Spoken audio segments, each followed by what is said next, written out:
Here's how this works. Water, salt, and pepper, those are freebies. Your pantry, it better have flour, oil, vinegar, mustard, and garlic. Beyond that, you'll only need 5 more ingredients and 25 minutes to put an entree or entire meal on the table. So, shop, set the clock, and let's dish out.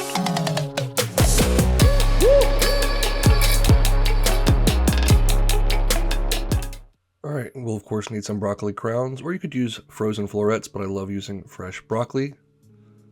We'll need some good quality chicken stock or broth, homemade would be ideal. Some heavy whipping cream, 1 red or yellow onion, and finally, pre-grated cheese.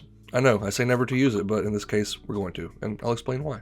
Anyways, first start off by cutting the florets off of your broccoli crowns. You're going to want about 4 cups worth of broccoli, so usually 3 to 4 good sized crowns will have enough broccoli on them to get you that yield.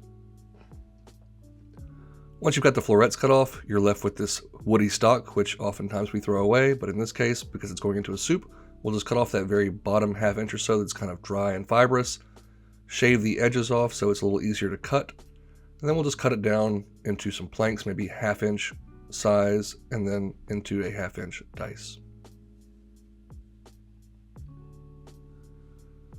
Now, one thing we're going to do is take a few broccoli florets and drizzle them with some olive oil, season them with some salt and pepper, and park them in a 400-degree oven for about 12 to 15 minutes or until they're nice and roasty toasty. That's going to add a depth of flavor to our final product. So while those cook, we'll grab a Dutch oven and pop that over medium heat. Add in 3 to 4 tablespoons of olive oil, followed by the aforementioned onion, which I diced into a pretty fine dice. Of course, season that up with fresh cracked pepper and a nice pinch of salt, and stir that around for 3 to 4 minutes until it is beginning to soften and turn slightly translucent. At that stage, we'll add in 3 to 4 cloves of garlic, of course from the pantry. Stir that around for a minute or so until that garlic is nice and pungent.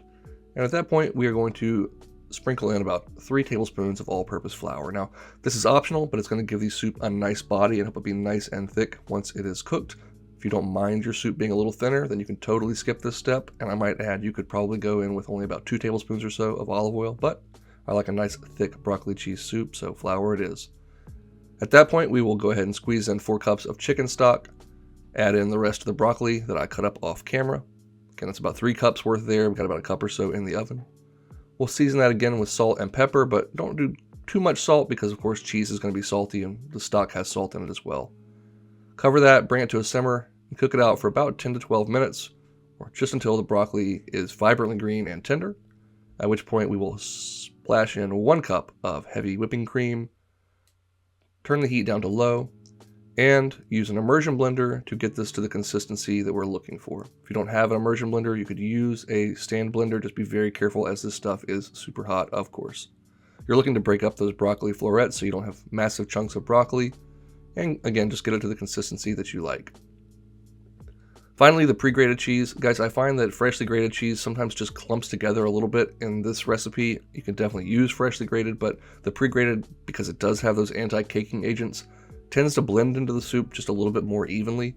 But again, do whatever your heart desires here. You could even use different types of cheeses, jack cheese, or a mixture. Anyways, we're going in there with about 3 cups of, in my case, sharp cheddar cheese. And don't forget that beautifully roasted broccoli. You know, those nice golden brown edges on the florets are going to add great flavor to our soup. So let's go ahead and slide most of those in. I'm going to save a couple back for a garnish. All that's left to do at this point is stir those in, taste for final seasoning, and make sure it is awesome, which, hey, it is. Grab yourself a nice big bowl and bowl some of this stuff up. I'm garnishing mine with a little bit of those roasted florets, but of course that's extra. Don't have to do that for your weeknight dinner. And guys, in these super cold months, at least here in the American South, nothing warms you up better than a big bowl of soup. And while not the healthiest option, broccoli cheese soup is one of the tastiest ones out there. And if your kids have a hard time, or your loved ones even, not just kids, getting vegetables into their diet, this just might be a great way to do it. So bowl some up tonight, give it a try, add whatever extra ingredients you think might be tasty, but at the very least, go make something delicious.